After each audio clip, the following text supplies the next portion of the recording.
Guys, makikibuhay-buhay tayo. Yung buhay-buhay na tinatawag nila ay yung pag may dumarating na pahuli ng mga lupoy, namimigay sila talaga nung parang ewan, sinishare nila yung nahuhuli nilang blessing. Makikibuhay-buhay tayo.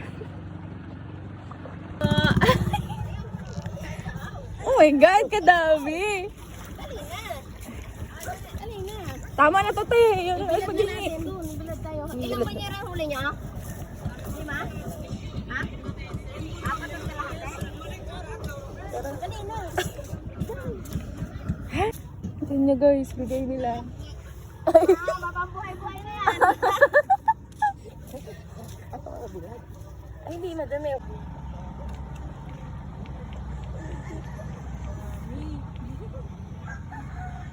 Grabe, fresh na fresh din, no?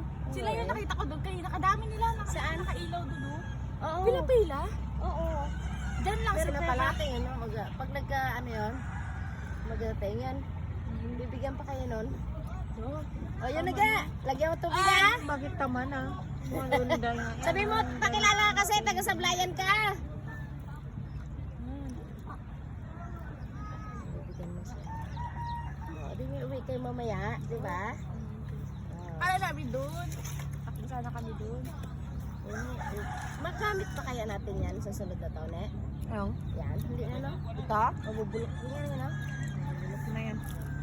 Ay, kung itago rin, lagay dun sa kubo. Hindi rin. Hindi yan, maano? Busok-busokin ko na pang gatong. Ha? Ano yun?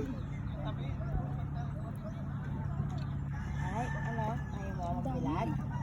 Oo, 4 na ba niya rin yung bibilad namin ngayon? Ano huli nila? Sige, talong ako magbilad. O hindi. Ano magbilad? Huwag ka na magbilad. O yun na, meron pa yun, no?